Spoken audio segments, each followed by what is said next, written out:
Hey y'all, I'm Allison Asarch from Nashville, Tennessee. Hey, I'm Sean Fraser from the Ritzy Kids. Hunters, this is Johnny from Rail Motor. Hey, it's Shane from Blind Season. Hey, it's Rob Stanier, and you can check out my music on all the streaming platforms. Check out my latest music on all the streaming sites. Check out my debut album on all streaming platforms. Check out our new debut album. Check us out on Spotify and Apple Music. And you're listening to our friends, Braggy and Curly. My favorite bands from Australia. My two favourite podcasters, Braggy and Curly. Braggy and Curly. On the Unfiltered and Undiscovered Podcast. Hey there, everyone, and welcome to episode 132 of the Unfiltered and Undiscovered Podcast. This is our final show for 2023. It's been an amazing year, and I'm so looking forward to our final show and finally getting to speak to our special guest tonight. But before we introduce our guest, please welcome the two co-hosts, the two guys that make the show. We've got Braggy from Adelaide and we've got Rossy from Sydney. How are you, boys? Very well, Curly. Very well, Curly. Rossy looks tired, but then I am a bit, actually. It's been a bit hard, but it's all right. We'll survive. Yeah, we're limping to the end of the year, I think. Yeah, might be a good way to think. But Pocket Watch did some pretty good stuff there on the weekend, Rossy, I see. Yeah, they did a showcase, and they came out and just did a new song that they're getting ready to go into the studio, and we're just selecting producers at the moment, going to the studio and doing a new song, and that's one of the new songs will be on the new EP, because they've just released. It feels like they just released the last EP, so it's just pretty interesting. And the song went really well. They played in front of about 500 people, and they won what was the Stellar Original Artist Award on the evening. So it was pretty good. Great. But the kids, they just dig it.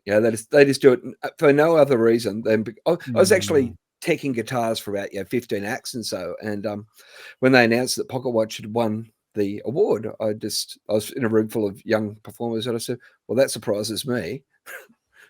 I was not expecting that at all, and I missed the whole thing. I was just too busy teching guitars at the time, I think.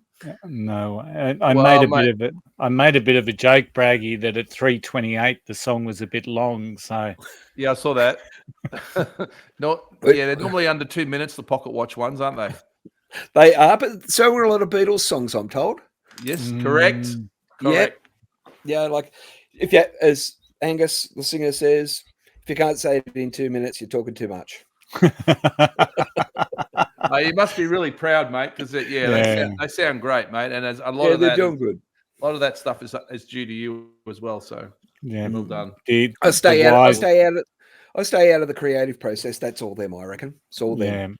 Yeah. They've just got the benefit of your experience. And Braggy, I've got to raise the test. We went okay, I take it.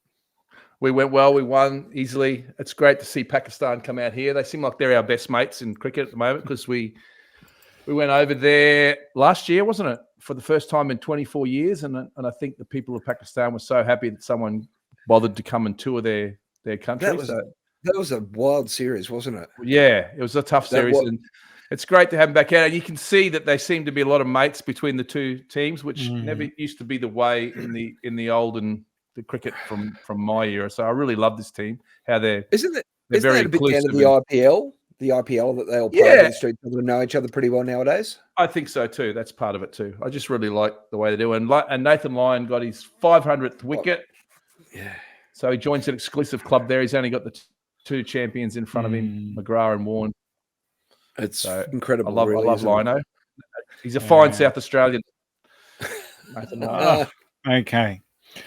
Let's welcome our special guest, shall we? She's a proud resident of Nashville, USA. She moved from the little country town called Gunnedah, New South Wales, back in 2017. She's got over 70 published works, a history of hitting some pretty decent milestones, I must say. 4 top 10 singles, 4 CMAA nominations, and a writer's share in Australian and UK top 10 charting albums. Please welcome Katrina Burgoyne back home. How are you, Katrina? Hey guys, I feel disappointed. I didn't get I wanted you've got Curly, Braggy, Rossy, and Katrina. I I What's need a your- Bergsy. What's your name? Bergsy? Bergsy. That's going to be Bergsy. it. I feel like I need a Y at the end, Bergsy. Yeah, that's kind of the benchmark, really. Yeah. I've got to work my way up to the host name. All right, we always start with Braggy, Katrina, by the way. So I've got a different first question because It's coming in off a short. It's coming in off a short run. off the short run. I'm just interested in Katrina's last name because the Burgoyne dynasty here in South Australia played for Port Adelaide. Peter Burgoyne and Sean Burgoyne. Are they any relations? I'm going to break her little heart. No, unfortunately. Although someone has done the genealogy and the whole family tree back to England. Right. And all the Burgoynes are actually in Australia are connected in England. But, I mean, It's so far. I can't claim. I don't know. I mean, if you've ever seen me try and catch a ball, a little like ball, you would go, no relation. That's okay because I'm not a Port Adelaide fan anyway. So Okay, there you go. no, And I was just Katrina, hoping that those boys would be like really help people remember my last name, but it hasn't worked. Yeah. Usually my first question is I always like to know where the first time music was the thing for you. I know you brought up right in the country, right in the heart of country music in Australia, but I just want to know when that first time when the lightning bolt went off and you went, oh, music, I fucking love it. I want to do it. Well, I was always obsessed with music as a little kid. I remember being a toddler and playing around. Like they were a bit amazed by me as a kid because I would get a toy piano and be playing Twinkle Twinkle Little Star. Like I always had something like I could hear by ear and play. But it wasn't until I was about 9 years old, my mum took us on vacation to the outback of Australia. And so me and my brother loaded up the 4-wheel drive and we camped on the side of the road, traveled the outback of Australia. And honestly, we left Gunnedah 3 hours out of town. We realized I had no tape player, no CD player. We had the radio. And sometimes there wasn't radio service. So the only times I would hear some music those days were at camp where we'd pull up and someone else would pull in who we were traveling with, and they would have an album playing, and I would hear that don't impress me much. And like from that moment on, I was obsessed with Shania Twain. So I made a promise to myself out in the outback that I was going to learn how to play guitar and sing Shania songs around the campfire. That was my goal. And so we never went camping again after that trip. Oh, no. But I did learn the guitar, and Shania was my first artist that I ever learned. Not a bad way. Not a bad way to start. Isn't that great, though? But just you got a guitar, you don't need the radio or anything, do you? You just that's right. But, it turns out I had to learn how to play it first before I could sing around the campfire. That's awesome. So in 2017, Katrina, you moved to Nashville. I'm interested to understand the culture shock that you would have faced going from Gunnedah to the country music capital of the world. What was that like?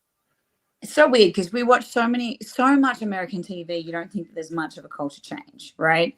But I mean, particularly in the South, it was very eye-opening. Like I landed and I'd see these men walk in with camo and like into a songwriting room with camo and a knife hanging off them.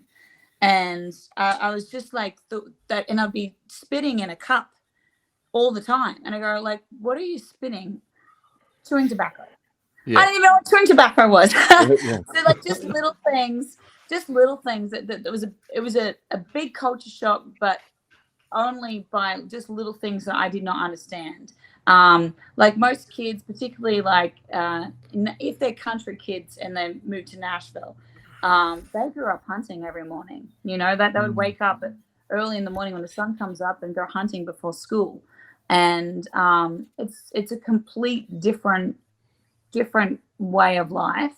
And also too, when you see an Aussie, you just go, oh, g'day, mate, and you become friends instantly with Americans. I married an American, so I love Americans, but it takes it's harder to get to know someone. They're kind of a bit more protective of who they let in their life, and then you have to chip away at them a little bit longer. Whereas Aussies are like, yeah, come on over, come hang out. It's just we're kind of a bit more trusting than Americans are, which isn't a bad thing, but it's definitely it was definitely eye opening. But now I get it. I get the culture now, and I love both. Yeah, I guess the country culture though too is kind of a little bit different. I mean, America's such a big place. There's probably so many different sorts of cultures. Absolutely. I played down at New Orleans. In Louisiana, and the French settled there, so it's just a completely different type of culture altogether. Like, a man came up to me and he goes, I was staying at this random person's house. They offered me an opportunity, but I'd bought at their house, right? So I just kind of, me being trusting cat, would go, okay, I'll come up to your house. And I went to this person's house, and the man come up to me and he goes, hey, baby, and gave me a hug. And I was like, baby. And I ended up staying at their house. And the first night I locked the doors. I had furniture pressed against the doors. I was terrified. Now, I told my friend, who's also from Louisiana, just up the road, and they go, oh, baby, that we say that's something we say, just it's friendly. Hey, baby is something friendly and endearing in Louisiana. And the people who actually invited me to their house, they ended up coming to our wedding. They're like my mum and dad from Louisiana. Yeah, now I get it. But it's just little things like that. Yeah, it's scary. Go, ooh, okay. But yeah, that's just their normal culture. But it is like 50 different countries, right? Yeah, you go all through the South, and each state has really got a distinctly different culture, and they're very proud of their state culture, aren't they? Yeah, which I think is really cool. Sometimes we're a bit lax about things. Us Aussies, we go, she'd be right, But the American, I used to roll my eyes a little bit. I used to kind of go, yeah, I do. Yeah, no, yeah. But now I get it, and I feel proud. I feel proud. The proudness of being an Australian is kind of I'm very yes, I'm an Australian, or you know what I mean. It's kind of ingrained into me now, which I love. But I guess living in Nashville, it's just mind-blowing how much talent there is around.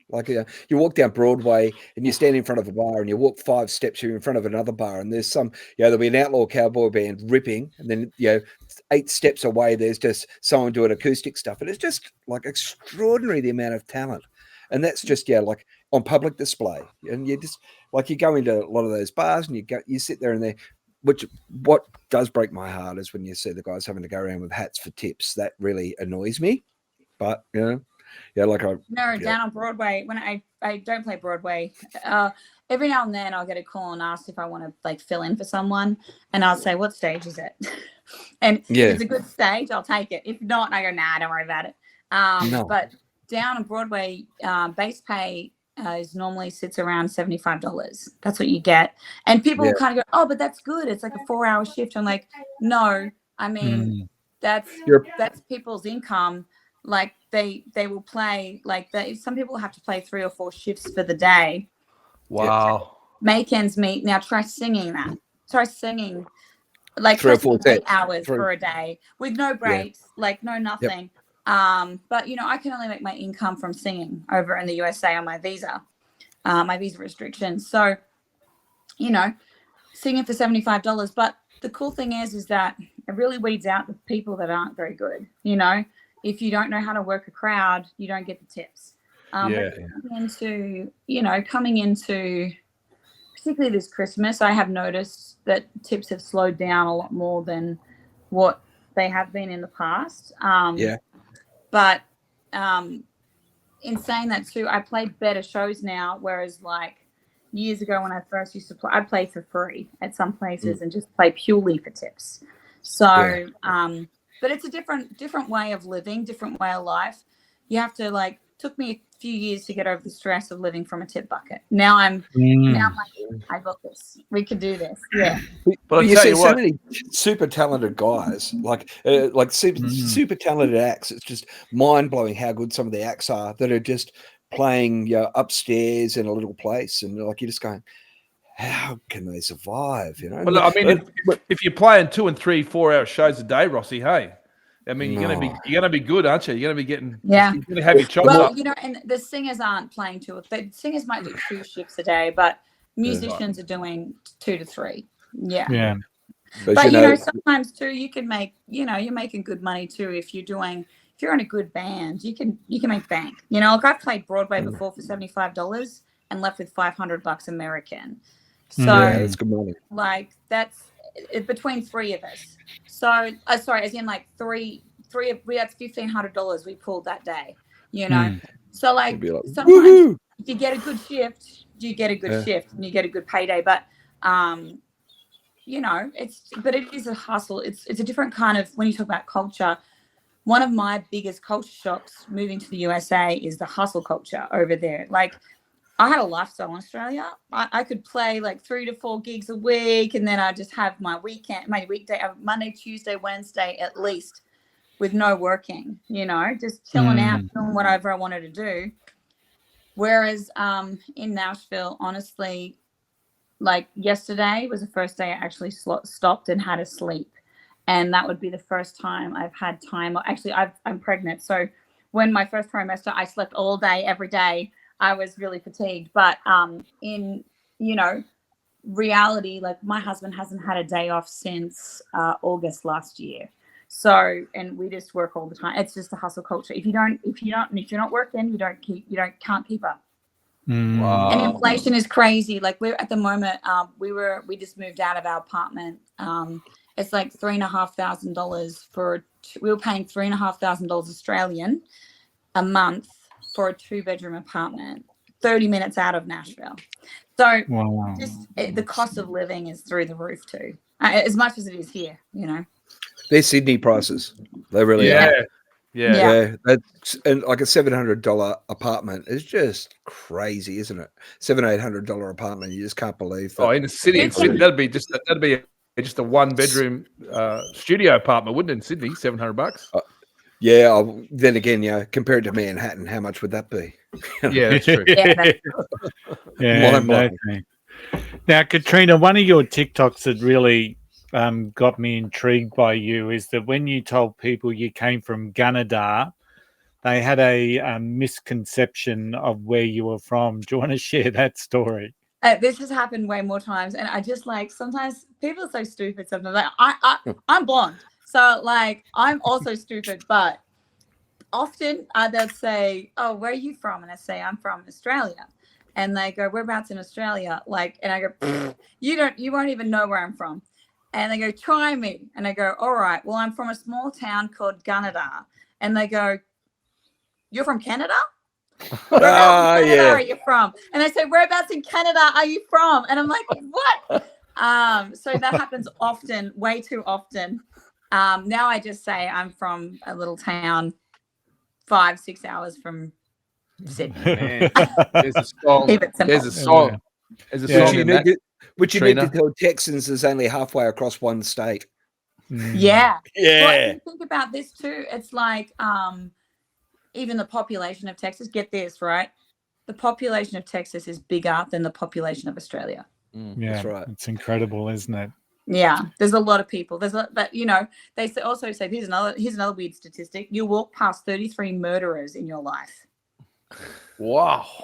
Yeah, you do it. And I know that's true of Adelaide. I know that. I think. Well, the thing is I think Aussies. Like I think Aussies. I mean, I think the percentage of mental health, per capita. I mean, there's a lot more. There's a high percentage on walking past mentally ill people in America than here. So it's there's just so many people. Yeah. That'd be more to do with the health. Their shit health system, though, wouldn't it? But because they don't have in the States. They don't have, as far as I'm aware, I could be wrong.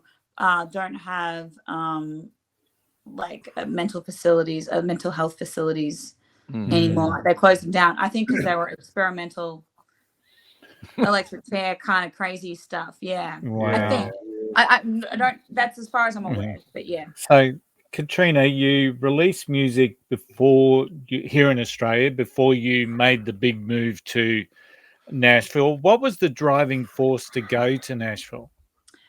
You know, I released an album in Australia back in 2011 when people used to buy records before Spotify was a thing. And I sank so much money into it, like way too much money than I should have.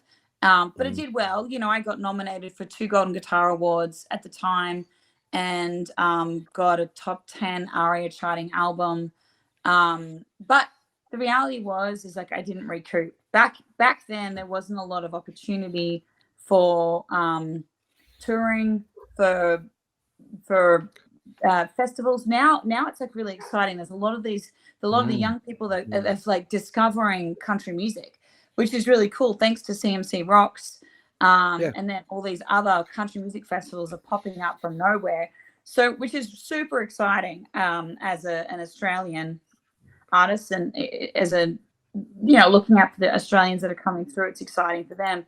But honestly, I looked around and I thought in the last 10 years, there was Amber Lawrence, Catherine Britt, and the Wolf Brothers, 3 people that I could think of that had become full-time artists doing what they do without any other side hustle or income. And at the time, I was doing pub gigs, and I was doing pub gigs with Morgan Evans. So like Morgan Evans would do the same round I would be doing, but he would do it under an alias name and then go play his shows, his big shows. There just wasn't enough money in it to sustain what I was doing, and then also like to keep a roof over my head and also keep investing into making new music. And I was like, all right, if I'm going to do this, why don't I just fully commit to it? And so I ended up going to Nashville in 2015. And I also went through like a time where I didn't think I could do this. Like I thought, man, this is like climbing a freaking mountain just to get to Nashville. So I'm feeling, I don't know if you know about this or not, but I actually went on a TV show called The Bachelor Australia. Reality TV. No, I did see that. You did see it, Braggy? I didn't see it. I was stalking you on the interwebs. Yeah. And I did see that. I thought, no, that's probably a different Katrina Burgoyne. So I didn't go into it. So it was. You did do it. So it was me. And I actually, at the time, I was doing photography and I gave up music because there was, what kind of future did I have? I could keep trying, but like I just felt like I wasn't getting anywhere. And financially, it was just like I just couldn't do it. Like looking back, honestly. But what I ended up doing was I went on this TV show and the producers asked me to write a song for The Bachelor. And I'm like, I haven't written songs in a little while. I'm here to fall in love. What an idiot. What an idiot. And what I did was I ended up writing this guy a song and I sang it to him. But throughout this whole time in the house, it was really like a personal time for me. It wasn't really about The Bachelor. It was like, that was a really pivotal moment of me going, if I can get through this, I'm going to go to Nashville. And so I was mentally preparing myself for the Nashville trip in the house. I come out of the house and then I'm like, okay, let's do this. And it's weird how the universe works. I got an email a few months later from a publisher saying that I had got a cut from a song, the one song I had demoed in Nashville, like in 2009. And so I ended up saving, I put aside $350 a week. I cut all my budget down. I lived off nothing. I never left the house. I put $350 a week. And that's all I could afford, which is like kind of like $150, just under $200 a week American, right? So it's not a lot really in the grand scheme of things. And I put together this album called Nashville that my friends helped me put together. And I raised some money to pay for my visa. And it took me a little bit of time. I went over for 3 months in 2015 first. And I'm like, I have to be here. And then it took me another 14 months to make it happen, to get over there, get the visa. And I landed with about $15,000 Australian, enough to buy myself a really shit car that I still have and still drive. And you know what? I have a better car now as well. Like that's like the runaround car that my husband and I drive because we own it. But we have this what is it, like a Dodge Caravan, and it like looks ugly, like it's like a soccer mum van. That's what I drive. And someone come to my gig the other day, and I'm loading out, and they have seen my music videos and stuff, and they go, "Wait, is this your car?" And I said, "Yeah." And they're like, "I thought you would have had a better car than this." And, and I'm like, "This is my good car." So, I landed with $15,000, bought the car, bought a little PA system, and then started knocking on doors. And I have seriously gone down to $0 in my bank account. Like I have lived on the edge. Yeah. But 7 years later, I'm still there. I'm married now. I have an amazing husband who is also self-employed. We like to live on the edge. And that is such an amazing story, Katrina. So we love hearing stories of people just taking a punt and having a crack. And now that you've brought up your husband, let's talk about one of your songs you released this year, Hubby in a Honky Tonk. So that has to be way better than The Bachelor for meeting the man of your dreams. So absolutely. So I'm taking it's a true story put to music. I was in Nashville for 2 years. I moved out by myself, and it was pretty lonely. The first year I was like out and about all the time. I was out and about networking at bars and all the things. And I think I learned that, like, if you're not drinking, you actually really don't have any friends. They're just drinking buddies. You know what I mean?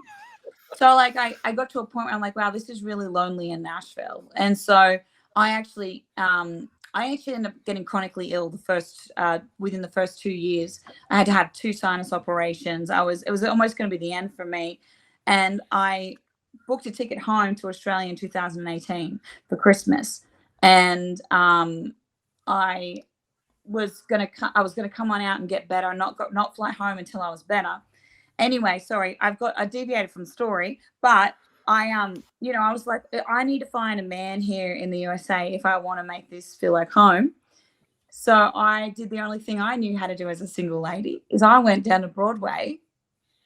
Into the honky tonk. Yeah. And so my mum would say, Katrina, you're never, ever going to find a man in a bar. And I met my hubby in a honky tonk. So true story. Yeah. So when I was sick and stuff like that, I was seriously, in 3 weeks before flying to Australia. And he said, "Hi, my name's Steve. I'd like to take you for dinner." And I thought, that's a bit ballsy to ask me to take me for dinner, a stranger to dinner. I like that. So we went for dinner. And there's a whole song about that too. It's called "You Can't Be My Rock If You Ain't Got the Stones." Oh. It'll come out another day. Yeah. But he ended up coming. We went up for 3 weeks. We dated, and then I flew to Australia. I'm like, I'm never going to see this guy again. A month later, he called me up and he says, "How would you feel if I come to Australia to see you?" And I was like, I'd feel a bit creeped out. But he flew out anyway. And that's commitment. That's commitment, though. I know, right? He's got the stones. So that's a little forward. Yeah. So, but I fell in love with him, and we've been inseparable ever since. And I'm so grateful for him, because honestly, if I lived 2020 in the States as a single lady, I think I probably would have packed up and come home. I don't think I would have made it through without him. So, and now I'm a dog mum too. I've got a big German Shepherd dog. Okay. I want to talk about the song though, "Hubby in a Honky Tonk." Yeah. I love it. I'll tell you why. There's a few reasons. First one, I don't know if you've ever heard the saying, "Don't bore us, get to the chorus." Like Aerosmith are fantastic for that. You think about love an elevator. How's it start? Love it an elevate. Janie's got to go. And you just hit the chorus straight away. But like, I love lyrics, right? And Paul Kelly's great for rhyming things like 14 hours on a bus, going across King's Cross. They're rhymes that don't quite rhyme, but they still rhyme. And I met my hubby in a honky tonk. It was 10 o'clock. What drink do you want? And then freaking badonkadonk. Badonkadonk. That is so good. I mean, Now, I know what badonkadonk is because I'm a Missy Elliott fan. You guys probably didn't know that, but I like No, we didn't know that. female hip hop. No, I like we female hip hop. didn't. And Yeah, badonky donk, if you guys don't know what badonky donk is, it's a large African American woman's ass. Oh, okay. But I I think- did not know that. It's a great. What I'm saying, Katrina, is it's a great opening 4 lines. Thanks, Yeah. mate. I appreciate it. I made him sound like a real sleaze bag in that first verse. And he actually wasn't really, like you don't really tell the true story. He actually photobombed me. That's how we met. Yeah. But why? That's not as exciting as some guy checking out my badonky donk. I met my hubby in a honky tonk. He scooted in around 10 o'clock. Come up and ask me what drink I want. I caught him eyeing my badonky donk. He started flashing his credit card, playing it cool, but he was trying hard. But the moment that he stole my heart was when he asked me to dance. Here's that two-stepping tall glass of water, honey, I want to drink.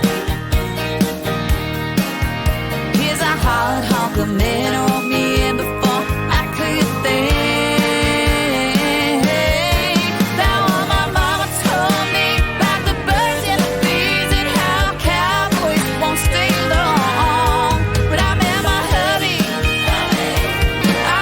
hubby in a honky tonk. I got the diamond on my left hand, with the redneck wedding band. Got to party with our rowdy friends and seal it all with a kiss. Here's our two-stepping tall glass of water, honey, I want to drink. Here's a hard hunk of men of me in before I could think. Now all my mama told me about the birds and the bees and how cowboys won't stay long. But I met my hubby. So good. But one of the lines that I like in the song, it's my mother told me about the birds and bees and how cowboys don't stay too long. Once again, just a nice little lyric there. Thank you. Thanks, guys. It was a fun one. It's just- I met my hubby in a honky tonk was a line, like a title that I had in my songwriting book for a really long time. And we were at a co-write there was a new guy I had never written with before and another guy who is incredible with producing and a track guy. And we're sort of sitting and we're like sort of half hitting things. And I thought we were going in the room to write for the other guy, like the new guy that I never wrote with before. And we threw a few ideas out. And then I go, I have this little idea. It's like hubby. I met my hubby in a honky tonk.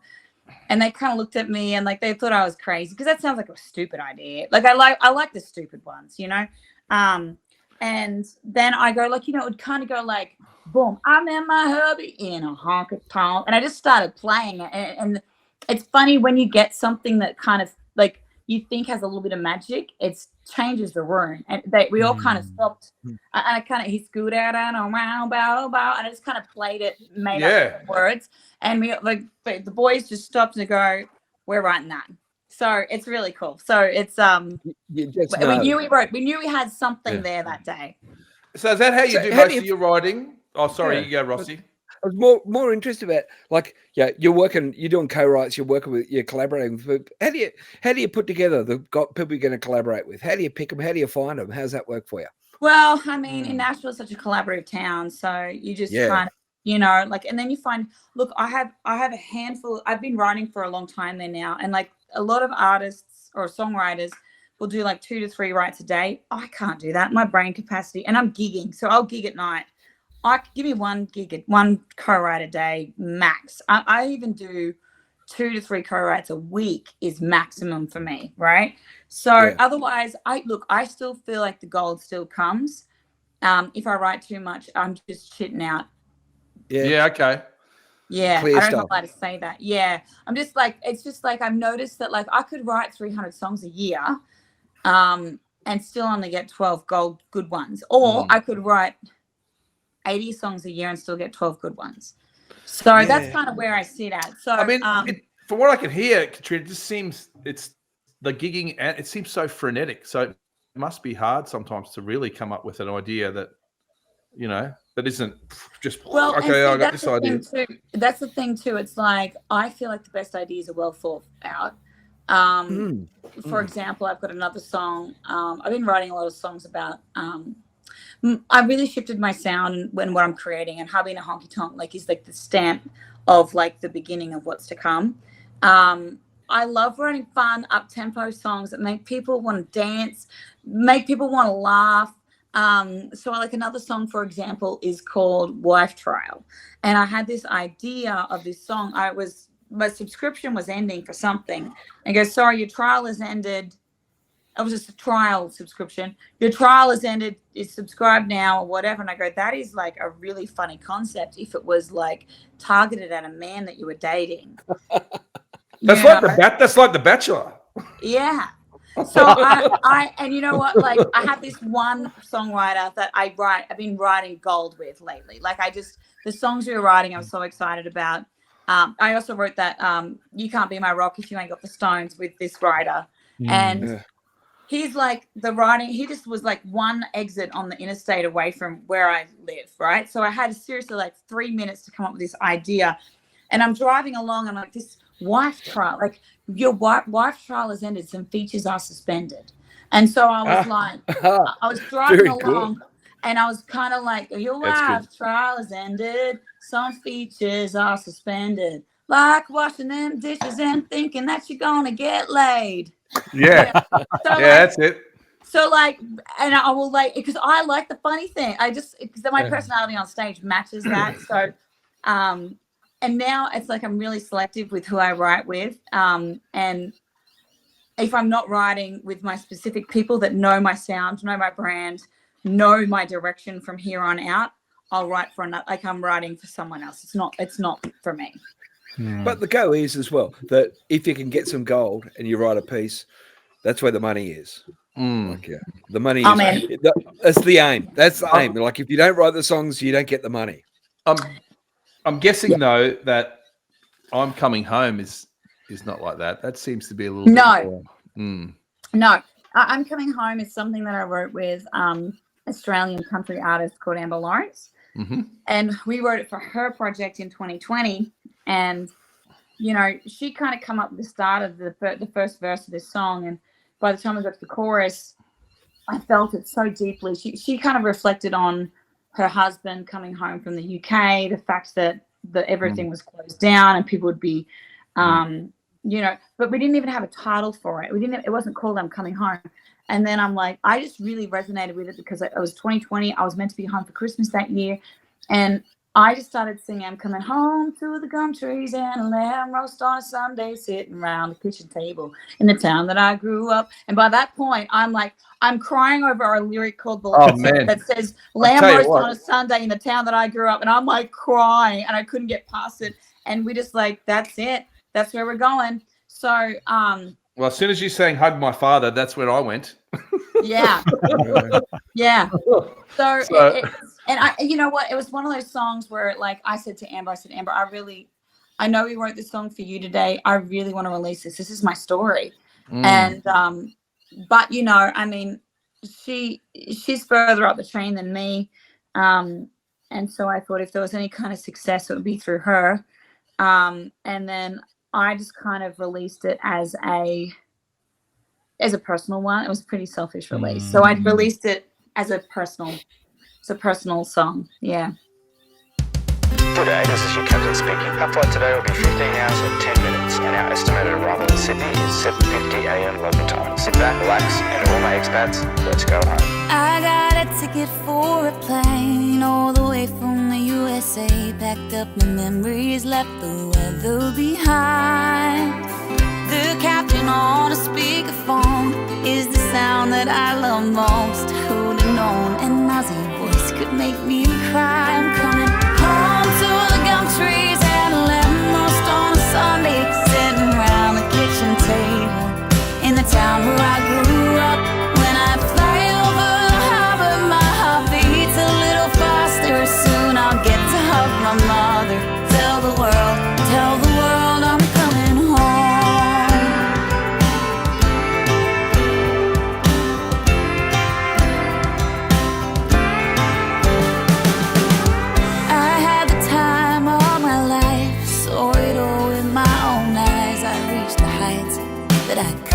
reach for you. Buckle up, the blinds are down. It's been 5 years, I'm homeward bound. Can't wait to run into your arms. It's overdue, I'm coming home to the gum trees at Lamprost on a Sunday, sitting around the kitchen table in the town where I grew up. When I fly over the harbor, my heart beats a little faster. Soon I'll get to hug my father. Tell the world I'm coming home.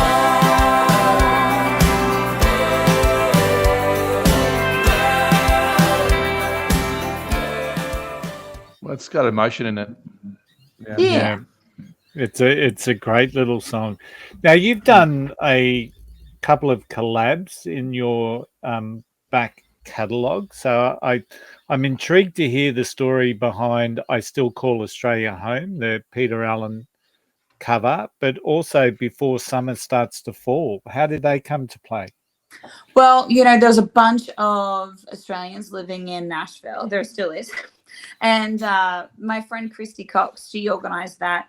I Still Call Australia Home was something, just a nice little collaboration that we did with some of the country artists. There was Jed Hughes, the French Family Band, who have blown up, Travis List, Christy, O'Shea. I think that might be all of them. So unless there's someone I'm missing. But it was just a really nice collaboration. You know, it'd been a long time since we'd been home by that point due to COVID. So we did it. That's what we did. Before Summer Starts to Fall, my husband, over 2020, he accidentally started a YouTube channel for audio engineering. Accidentally, yeah. He made he had a YouTube channel. We bought something, universal audio recording device, and my husband is a bit of a geek, and he ended up doing a video on this, and it kind of like blew up. When I say blew up, like I mean like it blew up for someone who never had a view on YouTube. Like it might have got a couple of thousand views, and we're like, this is weird. Why don't you make another one? And I had actually I've been trying to crack the YouTube code for years now. They don't try very hard anymore. But at the time I had been trying to crack the YouTube code, and it's really hard because there's entertainment. Sorry, the camera's here. There's entertainment, then there's education. And if you can get an education YouTube channel and be consistent with it, it could just soar. Whereas entertainment is still entertainment. Like people have to give their time. And I think that's the most precious thing to get from someone, right? So my husband and I devised a little plan with what I had learned.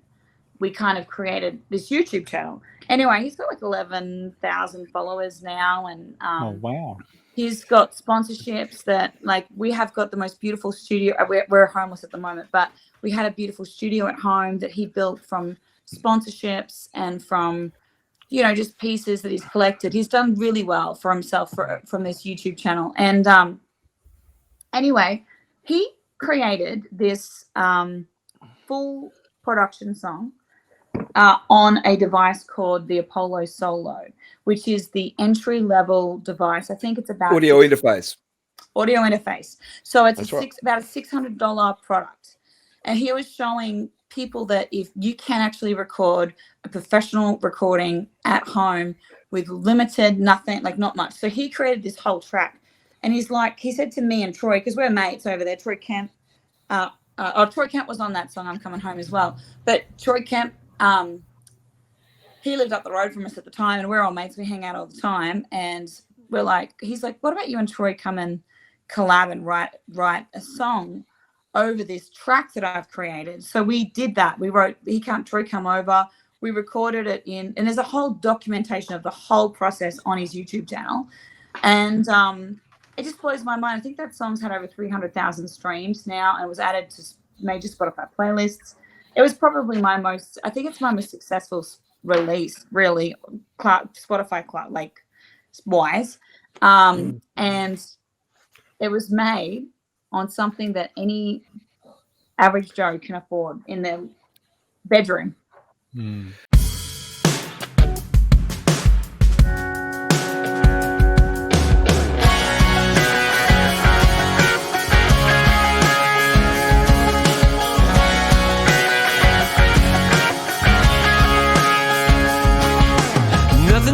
summer like key lime pie and lemonade. Cruising top down and in the wind, doing that thing when you're making waves. Feet on the dash, feel the heat from the blacktop. Headed for the coast for one last shot of a little taste, a little getaway before the season change. Yeah, the winter turns to spring, but before summer turns to fall. And you're sitting on the couch and wishing somehow you could go back to it all.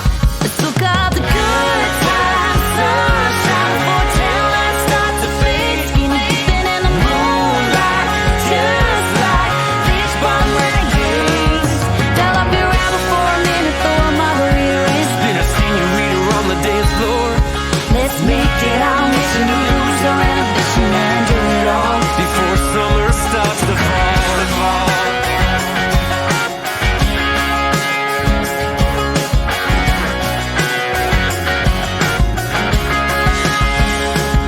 Let's get to rockin' them flip-flops, cool shades on, day drinking.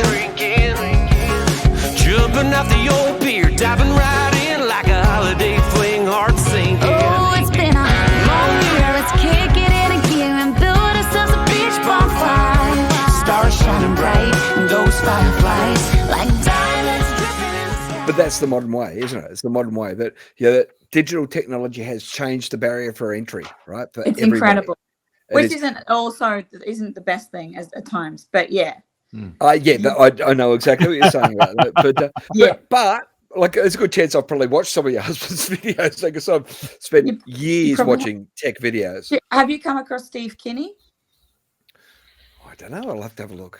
I will have a look. Write his name down. Give him. Don't worry, I'll be on there. Don't worry about that. Just like, can you please just like heckle him? Or, like,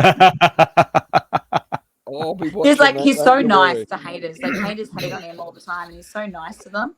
But that's the thing about social media, and as a woman, it's even harder. So, like, managing that social media channels because A, they're hungry for content, and B, people are awful and will say whatever they think, and it may not necessarily be gracious at all. It's so funny. I mean, Steve's so humble and like really grounded when it comes to like negative feedback. Whereas, like, I'm past the point. Like, I used to get really upset about negative feedback. Like, man, you could get like 20. Oh my gosh, this sounds great, and then one person says something that is like makes you feel vulnerable, and you just like it just takes you like. As artists, we're all self-conscious because you know, like we want people to approve of us. Now I don't give a shit. Now I just give it back to them. And so, and Steve's like, you can't say that, and I go, they did. They Exactly. troll. I will troll them back. So I do that, and what happens normally most times is they normally end up blocking me, and I go, perfect, because I just give it straight back to them. Like, I mean, if you want to troll me, and I blast them. Yeah, so. But the tech guys are even worse, actually. All those tech nerds are even worse. The tech guys are even worse. So they've all got opinions, and they're all just, it's just. Yeah. Well, I mean, and I think too, sometimes the thing is that like there's a lot of tech guys on there that are really like they'll have a day job, you know, and they're not really audio engineers. I mean, Steve, my husband's a cinematographer, and that's where he makes majority of his money. But he also does audio engineering and production. He does all my production, but we do that because everyone in Nashville. I mean. You can make more money for cinematography in less time than working for at Steve's level. I mean, like for audio engineering, you're working with the greenies that you're spending a day to auto tune a vocal. So it's just for their budget, you work more. Yeah, that's exactly right. And but as a cinematographer. Yeah, like all those production skills must come so in handy right across the board, right? Well, you know, it's just so funny. Like, and he is like incredible. He's like such a believer in. I say our music because it is our music, and he's been a big influence in like my sound and where we're going, and really harnessing that live show and writing songs for the live show. And whereas before I just was the creator, I just wanted to create something beautiful.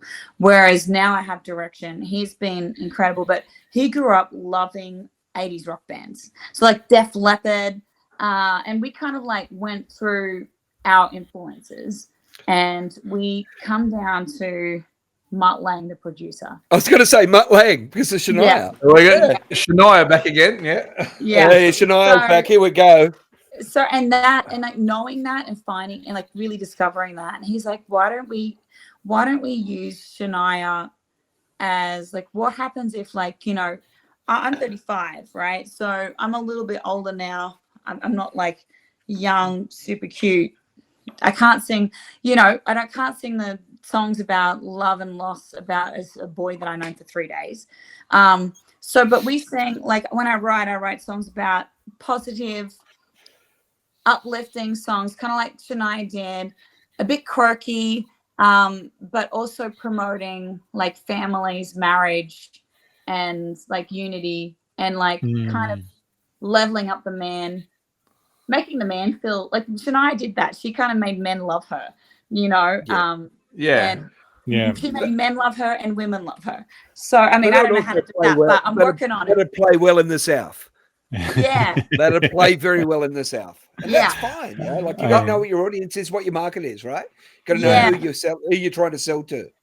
Yeah, and also too, like because the streaming doesn't pay anything. That's right.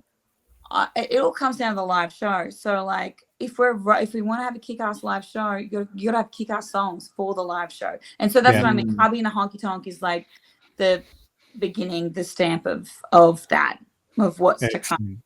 Excellent. Now, Katrina, we've gone through some of your back catalogue as well. I know Braggy's got a couple of favourites, but I've got to say I like 25 Cents in the Ashtray.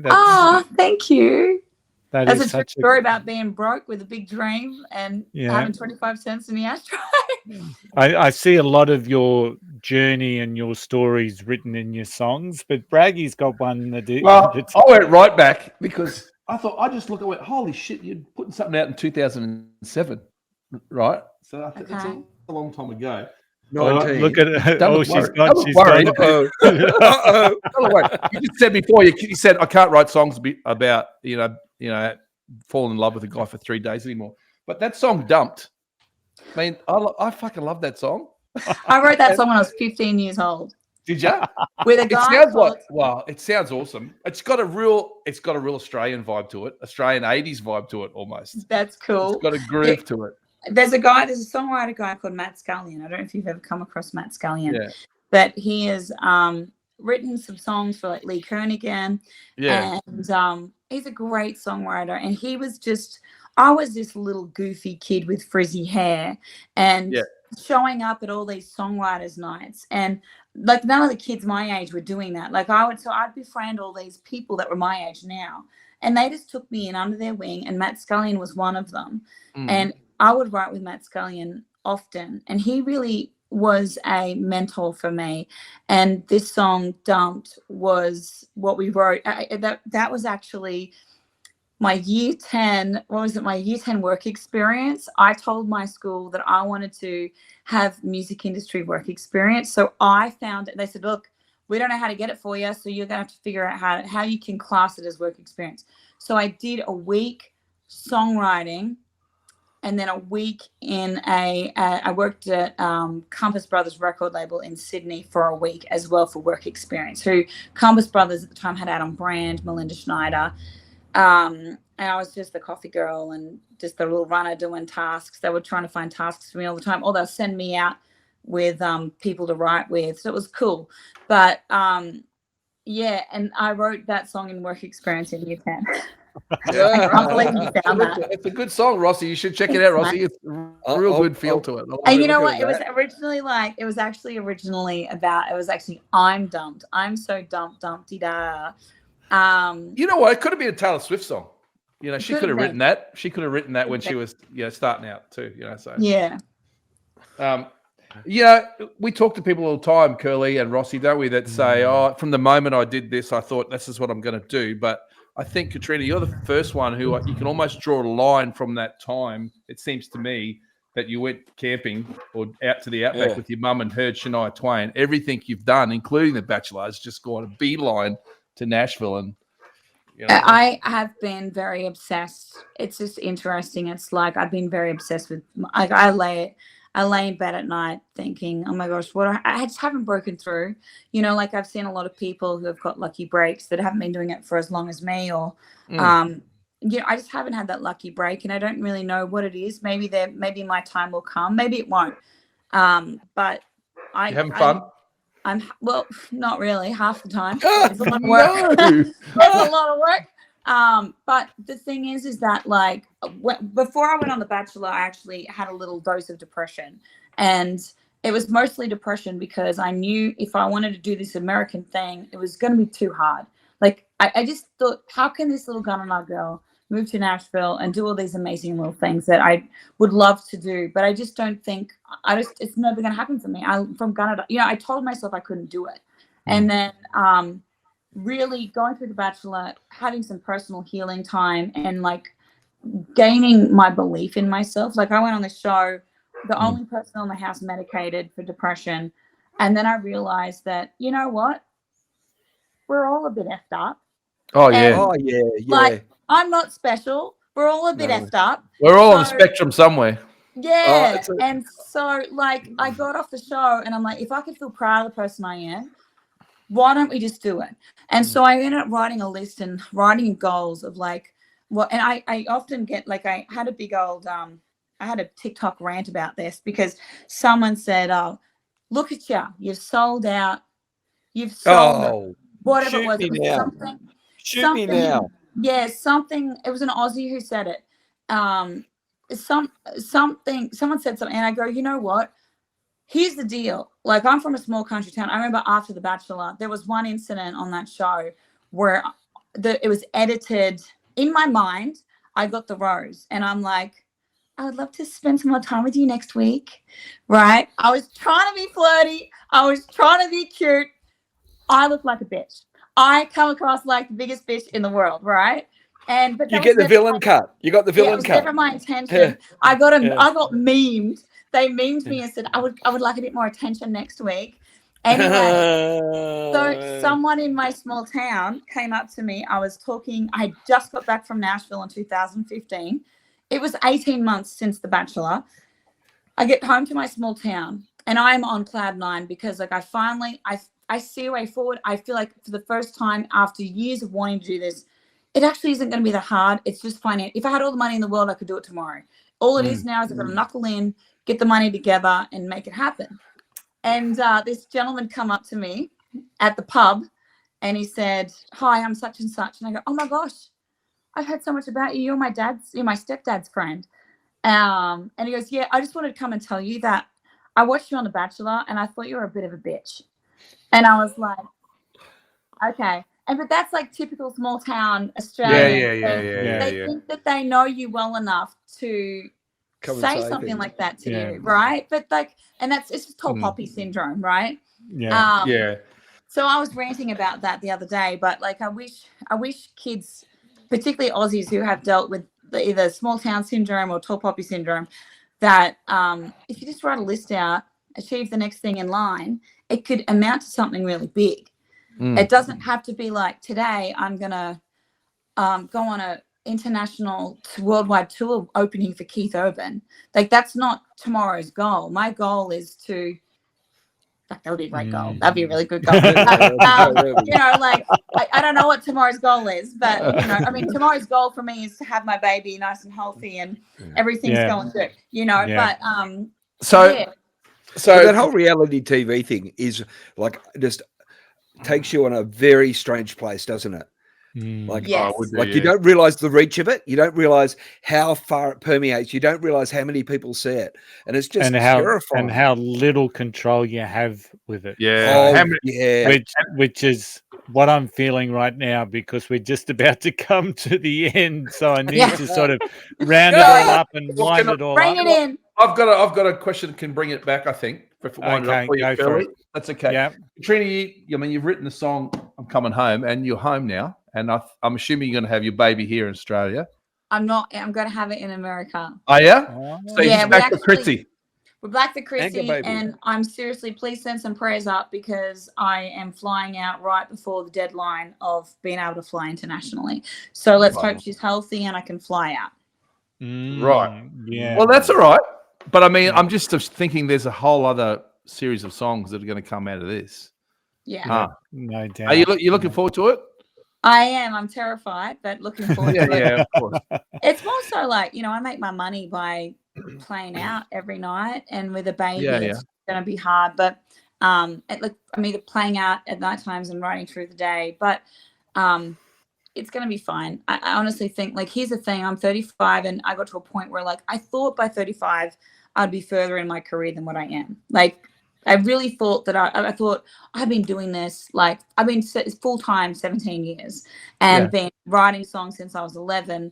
And I thought if I do not just, like, at least be open to the idea of falling pregnant and having a baby now, then it may not ever come, and I may not ever get the career either. So we just left it to the universe and say, let it happen. Katrina, I'm tired talking to you. Sorry. Yeah, me too.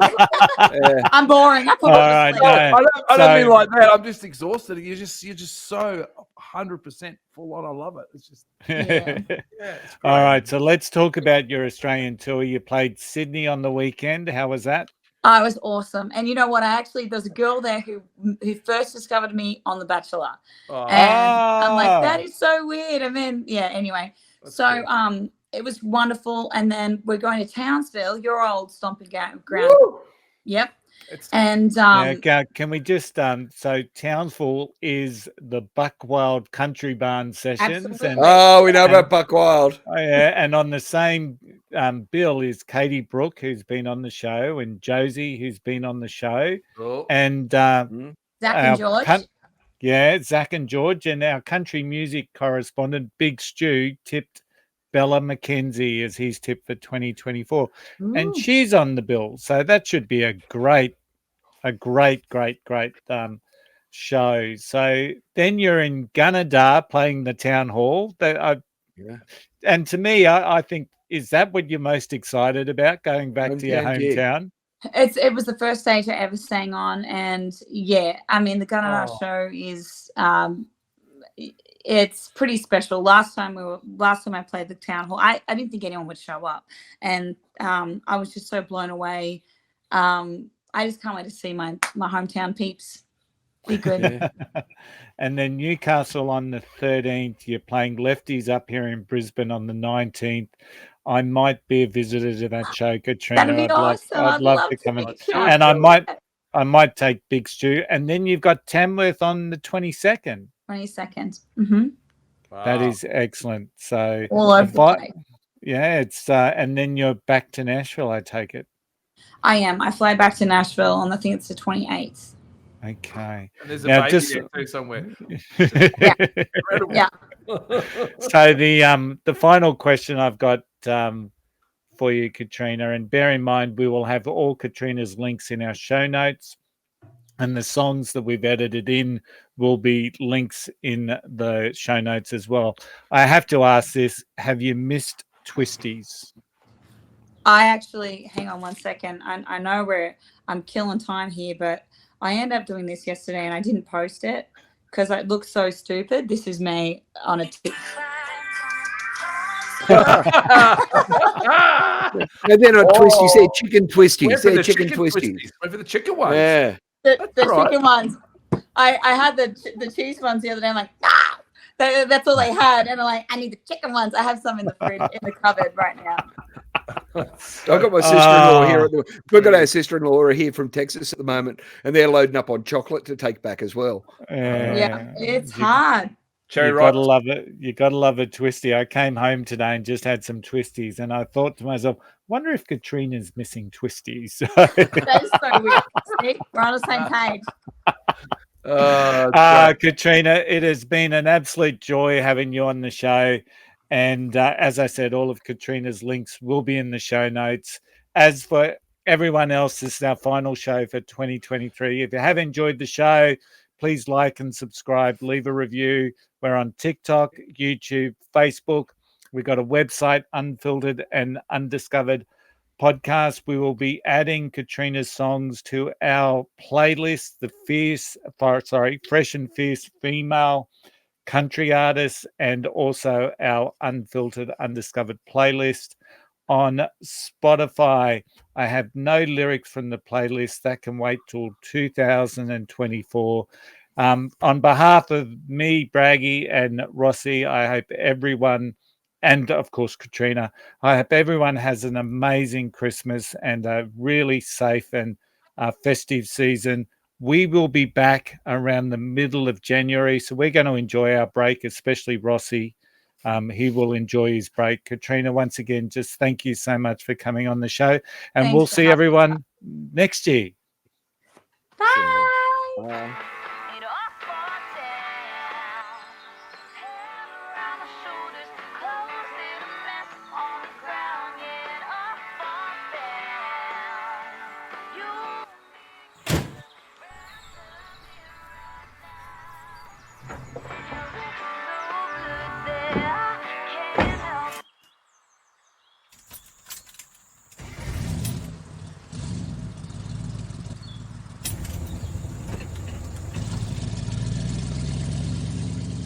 Oh, I got 25 cents in the ashtray, scratched up $12 cheap shades, a quarter tank on a highway, dreaming someday.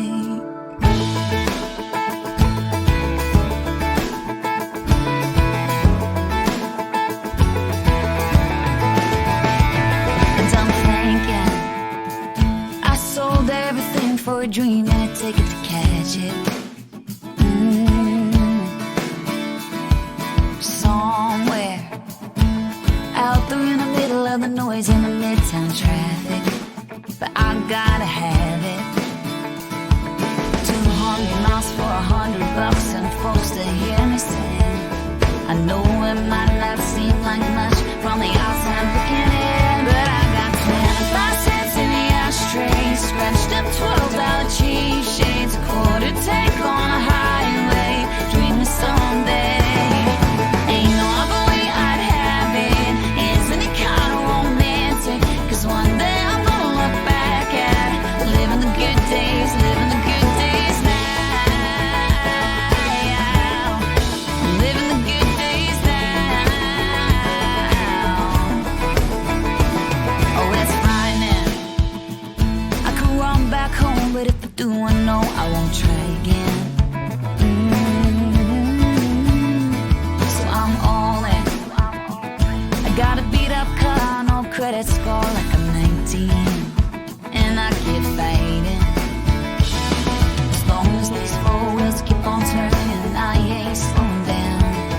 If I wake up with a song, then I'll be the richest girl around. And I got 25 cents in the ashtray, scratched up $12 cheap shades, a quarter tank on a highway, dreaming someday. Ain't no other way I'd have it. Isn't it kind of romantic? 'Cause one day I'm gonna look back at it, living the good days now. Living the good days now.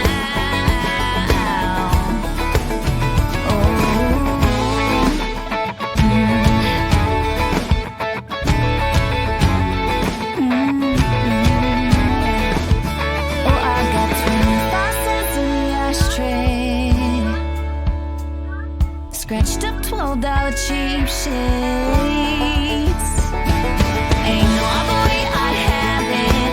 Isn't it kind of romantic? 'Cause one day I'm gonna look back at it, living the good days now. Living the good days now. Oh, I got 25 cents in the ashtray, scratched up $12 cheap shades. Oh, I got 25 cents in the ashtray, scratched up $12 cheap shades.